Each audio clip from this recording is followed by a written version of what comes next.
Hello. I am so sorry not to be there. It's a whole thing, but here we are, Unit 11, Part 2. We are starting a new unit. Your test grades should be in the grade book today, and I will hand them back tomorrow. But for now, this is a quick lesson. It's not very difficult. And so you're going to watch this video, and you're going to do worksheet 1. This is our calendar. This week we have a lesson today. Okay, we have a lesson tomorrow, and it's just kind of some new formulas. Then we won't meet on Wednesday or Thursday this week, and we will review on Friday for a quiz that you are going to have Monday. So a Monday quiz is a little tough, but that is what's coming up with this new unit. The topic is volume, and so we are going to take notes on lesson number 1. And before that, I want to pull up this ChatGPT where I wrote for a high school geometry student, what is volume? So what is volume? We just finished a unit doing surface area, and before that we were doing area. And area is the amount of space a two-dimensional figure on paper takes up, but volume is the amount of space a three-dimensional figure takes up. So what ChatGPT said was, think of it like this: if you could fill a shape like one of our 3D objects with water, sand, or air, volume tells you how much it can hold inside that figure. So last unit, we were finding the area of the surface, okay? So the area on the surface is still two-dimensional, but the volume is the amount of space it takes up, kind of like on the inside of that figure. All right. A couple things to note is that this volume applies to only three-dimensional shapes like spheres, cylinders, cubes, and so on. And it's measured in cubic units like centimeters cubed, inches cubed, feet cubed. And I'll talk about that as we take our notes. The notes today are pretty quick. So we have 2 new formulas. Today we're going to do prisms, and that means we'll do cylinders too. So the volume of a prism is just the area of the base times the height of the figure. This is, I would argue, easier than the surface area formulas. Okay, so again, the B is just the area of the base. The height is just the height of the prism, which again goes base to base. You already know, you have a lot of background knowledge about this type of stuff from the last unit already, so it should feel pretty easy. The volume of a cylinder is the same thing, but the base of a cylinder is that pi r squared. So the volume for the cylinder is going to be pi r squared times the height. Still just base times height. The base, though, is pi r squared. All right, so let's do some examples. All right, example 1 says find the area of the base for this rectangular prism and then find the volume of the prism. So they shaded the base for us, which means the base is this side. So imagine like we're finding this area and then we're just kind of like moving it this way to fill up that entire prism. That's really what we're doing. So this is the area of that rectangle is just 9 times 5. That's 45. That's the area of this base. All right, and since that's area, technically that's feet squared. Square feet, you know what I mean. And then find the volume. So the volume is the area of the base, which we just found, times the height of the prism. So the height of the prism goes from base to base is 21. So this is going to be 45 times 21.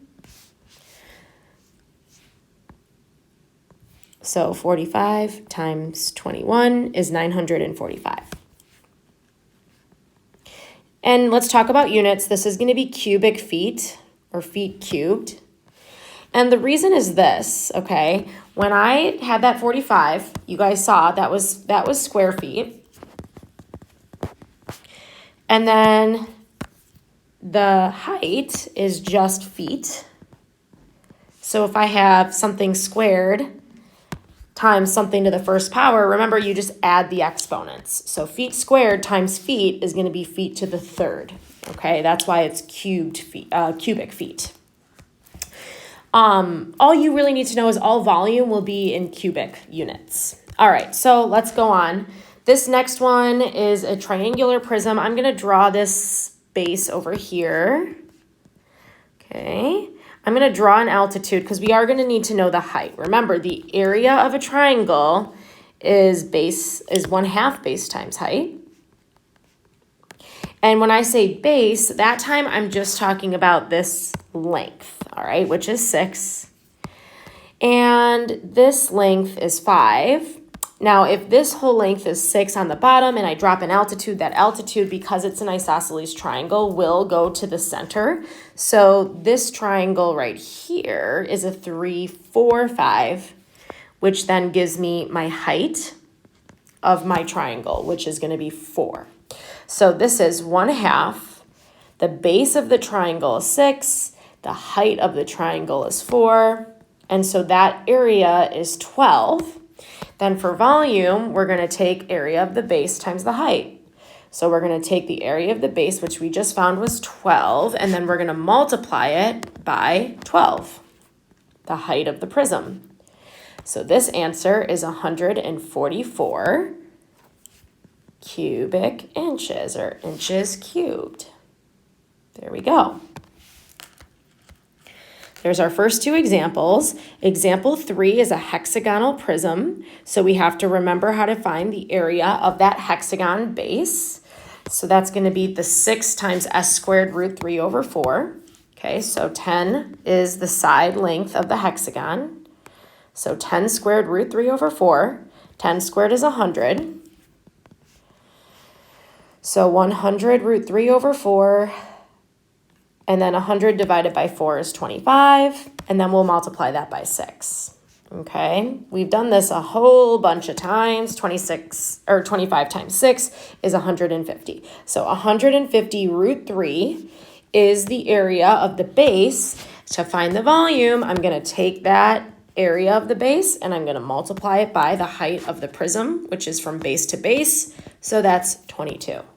So I'm going to do 150 root 3 times 22. And the trick in our calculator is that we'll do just 150 times 22. That's 3,300. And then we'll just tack on that root 3. And that's your answer. Let's write the units, inches cubed. All right. And now let's get into a cylinder. Okay, so for the cylinder, it's not any different. The same formula, except the area of the base is going to be pi r squared because it's a circle. Careful, I gave you the diameter here, so the radius is 4. So pi times 4 squared is 16 pi. That's the area of the base. The height of the prism, or the height of the cylinder, is 7. So volume equals, technically, we're going to go with pi r squared times the height. We already found pi r squared. That's 16 pi, and the height is 7. So in our calculator, let's just do 16 times 7. That's 112. And we'll tack on that pi. And the units are centimeters cubed. All right, so the next problem says you try. So if you want to pause the video, let everybody try, and then I'll do it really quick. We can do that. You can pause now. The radius is 9. So pi times 9 squared is 81 pi. That's the area of the base. So we're going to take that 81 pi. We're going to multiply it by 11. 81 times 11 is 891. 891 pi is the volume, centimeters cubed. All right, so hopefully this lesson makes sense. It is quick. You should go and do worksheet 1. I think you can probably finish it in class, and we will just recap it tomorrow when I get back. And again, I'm so sorry. I cannot control when my kids get sick, and they've been getting sick a lot lately, so I apologize. But I'll see you guys tomorrow. Thanks.